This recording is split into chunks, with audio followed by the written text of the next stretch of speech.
See, a lot of folk won't let you forget what you used to do or what you have done, what mistakes you've made. All of us have made some mistakes in life. All of us have done some things that if we had them to do over again, we wouldn't do it again. There are a lot of things that if I had it to do over again, if I knew then what I know now, I would have done it differently. Well, it didn't happen that way. I didn't do it like that. Oh, you don't want me to live that down, huh? You want to keep on putting that in my face about what I did. Guess what? I'm not interested. When you permit things to use you, you can't change the past, but you can interpret. You can reinterpret how you see it. For years, I was going around with a heavy load on my shoulders, feeling bad because I was adopted, doing interviews for adoption agencies and foster homes.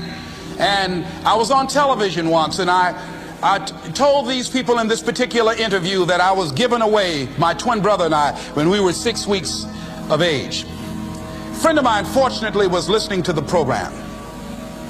And she said, Les, I'd like to have lunch with you.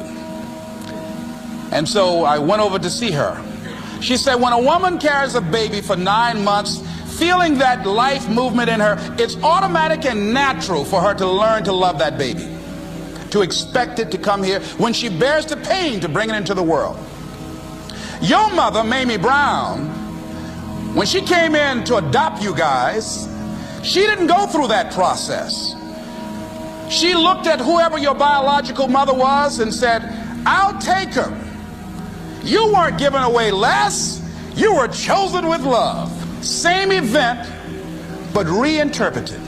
An interpretation that empowers me. So when you begin to look at your past, give an interpretation that empowers you. That's where I used to be. That's not where I am now. I'm growing. In your mind right now, think about some particular event or act in your life that you feel very bad about, that you really regret that took place. If you had to do over again, you would do it differently. With that there, I want you to see yourself in your mind's eye and say to yourself, I love myself unconditionally, and I forgive myself. If I knew better, I would have done better. Let me tell you something about the mind, how it uses you. Tell you something super stupid that I used to do. Do you know for years I hated my mother and my father, whoever they were, because they gave me away as I thought at that point in time? And guess what? I didn't have any faces for the hatred because I never saw either one of them.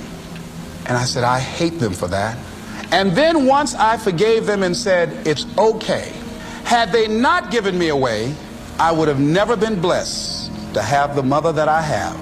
But when I went through this process, saying forgive them, I remember in my mind as I was trying to picture these people, I had two individuals in my mind standing there with no faces because I didn't know how they look.